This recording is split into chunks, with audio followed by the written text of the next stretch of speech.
Kasuod ba mga ipatngoda nagbisita kita dyan sa Barangay Tambo, tangani nga maisyantaman ang mga aktibidades niya na ika-30 kapistahan niya na parokya. Mga update sa 250 taon ng debosyon ki Ina, Nuestra Señora de la Soledad. Ana famoso ag milagrosang imahi ni Inang Maria dyan po sa paanan niya Bukid Asog sa Tambo. Kumusibot si Cora Paroko niya na parokya ni Ina na si Padre Ricardo Bismonte. Nag-atendiya ning asembleya ning mga kapadian sa Kabikulan. Ana sa aton pong nakausip amo ana Paris Coordinator na si Mr. Nonito Ibarbia Clemente. So sa kanyang inistorya mga ipatngod, ana interong detalyes niya ding selebrasyon, niya ding kapistahan, pati na ang mga engweltong grupo niya na simbahan, istorya, ag ana mananangad sa debosyon ni Ina. Ano mga pigibo nyo 9 Friday na nobena. Pagkasumagi ng parokya, nadagdagan. Si Ina nagisungpo sa mga barangay. Tapos, agko na sabi sa simbahan, novenary masses bago mag-fiesta. Kaya na kuan na kimbaga naginang tradisyon na miski kasunyad to pa ke paparokya agko na mga aktibidad pigibo nyadto sa barangay sana ipinadagos santo na parokya na. New Plovial nangyari naman sanan kaso parokya na. Ana Plovial nyadto kaso buruba go yung parokya pigibo naman bispera. Kaya lang baga daman epekto tao. Kaya later on pinaggibo na niya na apon niya kapistahan. Ana parokya parati kadakil mga religious organization puro man niya involved. Kaya lang parati pag ako special na okasyon nagikrear man a parokya nin mga special working committees. Pero ito mga sabi niyan mandated organization, mga lay minister, mga lector, collector, puro man involved. Pero apoy niyan parati ana parokya nagikrear nin mga working committees tanganing among karugop niya na Cora sa pagpreparar, pagpadalagan niya piyesta. Sa kapistahan ni Ina sa Sabado, Enero 3, 2024, amo pala na di na schedule niya ng mga misa ag iba pang importanteng religyosa activities. Ana pagka nakapiestahan, ana misa nagpuon 5:30, 6:30, 7:30. Tapos ana high mass pang-upat 9 o'clockan. Ta parati paka-rest ning agbay nagi-compile. And then pag alauna na naman sa apon agko misa pahumali para bago mag-alin ana procession papuntang mag-Plovial procession. Pakaroong na naman niya Plovial procession adto sa kinminsan sa chapel, kinminsan lalungan sa barangay plaza amaan pigibo pakaroong aggo pa misa. Okay. So amuan mga schedule lalong-lalo na yung mga magisimbahan nagkaago na tabi kamugiya. Kaso nakaaging Disyembre 8, 2023, usad na signifikanting okasyon ang nangyari sa parokya ni Ina sa Tambo. Nakinsaari sa balor ning usad na dekreto na firmado ni Arsobispo Rolando Terona, deklarado na ana imahe ni Ina Nuestra Señora de la Soledad bilang reyna. Ag ana sa kanyang simbahan, deklarado naman bilang usad na sanktuaryo o shrine. Kaya koronado na po adi. Usad na konsideradong ataas ng lebelo ng pagbisto sa usad na imahe ni Inang Maria ninhuli sa araram ag popular na debosyon didi. Miski kasunyad to pa para ingwa naman na madeklarang shrine, sanctuaryo, ading simbahan ni ina. Magayon lang nga na panahon dahil kadakil ng karagap apadi, mga maigus, mga huben, kaya nag-ingwa sirang ma-declare as sanctuaryo. Yung initial ganing usipan niya to, yung nakalis na duwang padi, iugat kinta na naman na magselebrar ika 250 years niya na devotion niya mga tao sa kiina. Di ko lang, siguro mga 3-4 years time, magsiselebrar na ning ika 250 years niya na devotion kiina. Kaya lang sanguan, kadakil mga maiigos, lalo yung mga huben, kaya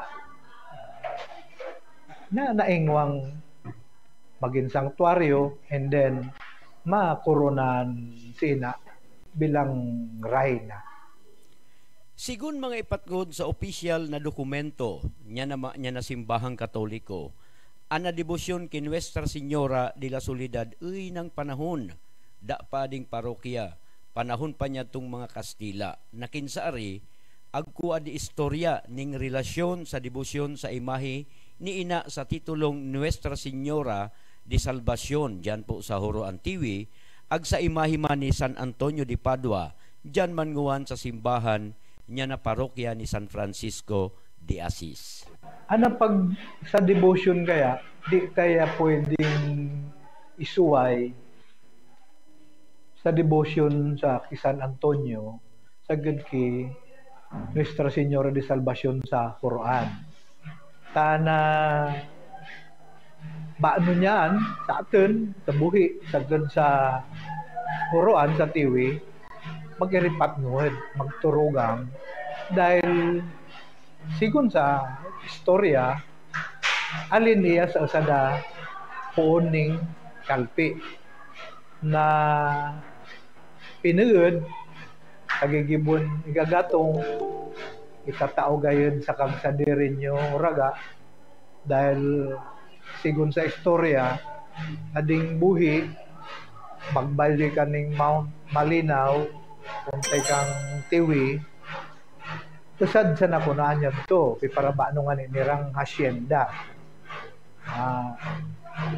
mga nampi sabi ko baka sa lang termino kaya lang di na ako magkwanta baka kinakuha mong sala usad sa nan kaya kaso mag-report nyo tumataw nyo hacienda na nyo pinagpagad nirang kahoy, kalpi nagigibon ikagatong hindi luyos sinag-istorya niya sa ki Don Silverio Arcilla. Ginibuman ko na to ni Don Silverio ng istorya sa padi, din sa buhi. Pag nagka-kuan sirang, ipagibuning mga imahen. Mga istorya, pwede gayon, kung mang kaustuhan, nyo kadakugan nyo lawas, kasi si San Antonio Bilog, si San Antonio. Adi ko nung si Inang Soledad, imbaga, kin sa buinan nyo, Costanera, kasi kwaya, maibag na tabla. Si Nuestra Señora de Salvacion, medyo sadit, sabi niya, sigun sa mga istorya, nyo sa Puroya. Ngayon, magpuon niya to sometime early 1770s, among pagkauman, yung mga imahen, at ito naman nagpuon yung mga pag-devotion. Sometime later, dinara na di sa tambo, yung imahen ni Inang Soledad, yung isalbasyon, terminong kuwan, aransel, pero pwedeng sabihin tang binakal yung mga taga-Huruan, yung image ni Nuestra Señora de Salvacion, tinara sa Huruan. Yan to ko na ba no niyan kagnipa. Si San Antonio, among naubon sa sentro niya, buhi. Nagpadagos-dagos nadto. Kaya, kumbaga, sabi ko, kay na, pat 250 years na devotion niya mga tao kiina. And dahil man yan, muna itong earlier na sabi ko na kadakil mga testimonies kinuno man ang mga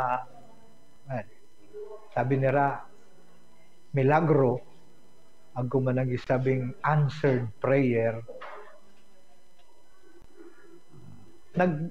nagkago compilation yung mga huben pagdara naman kay Archbishop Tirona sabi nga ni Archbishop ngayon lang ako nakakita na ganito kakapal dakil nin mga kuwan mga testimonies unong pangadji nirang sinimbag ning positive nagtabang si ina ano mga kuwalang kaya siyempre parati na sabi nila siyempre to Jesus through Mary sa atin na pagtuod ng Katoliko makiusip kita sa ina tanganing sabihan man niya sa agin matabangan kita.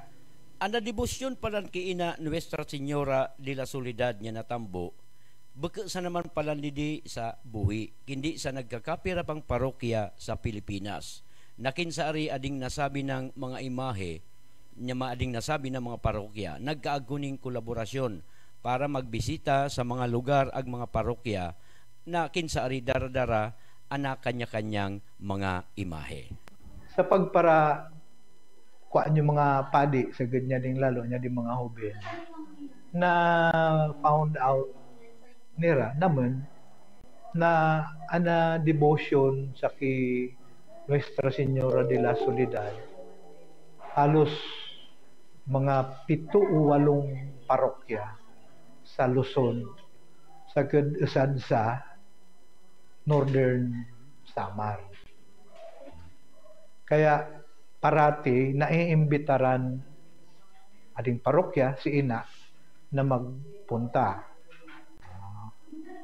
Last year, October, sa Cavite City, tago manadto yung mas gurang ng devotion kay Nuestra Señora de la Soledad sabi nila Nuestra Señora de la Soledad de Portabaga de Ciudad de Cavite Chabacano adto natipon alin sa Nueva Ecija sa San Isidro sa Olongapo sa Nabotas sa Binondo hindi ko pa maramdaman yung iba. Basta yung kaiba naman sa Beliting area, taga Northern Samar. Baga, plano parati magtipon. Kaya lang, sa experience ko, mas maray ng permisa na sa Cavite. Mayaman dirang parokya. maawat mag-host ka ning kuan. Pero yung coronation kina kaso December 8, ang mga nag-abot na mga kuan alin sa Cavite, yung mga image ni Nuestra Señora de la Soledad sa ibang mga lugar dito sa Luzon, puro man mga DDD. Kaya mo then di ko isikin mauna na ako sa imo. Ana mga kwa nanguan every first Friday of the month dapat magkaagko misa, nobena, prosesyon para sa kaumawan ni ina every first Friday. Ano sad pang piprepararan, ana chapel niya barangay, bagang in 3-4 years time, 100 years old naman. Heritage ko na. Kasi ako dyan na surat, donasyon de Doña Vicenta Miseda, March something 1928. Kaya 24 patataon, 100 years old naman. Diyos mabalo sa imo, Mr. Nonito Ibarbia Clemente, sa imo nga malauyay na istorya ag impormasyon, mananangad sa aktibidades sa kapistan ag debosyon, ag iba pang istorya mananangad kay Nuestra Señora de la Soledad. Si Mr. Nonito Clemente uy nang nagsirbe ag nagdebosyon kiinaag sa parokya. Puon pa sa termino ni Padre Beda Martires kaso 1994. Mabuhay po ika, Mr. Clemente.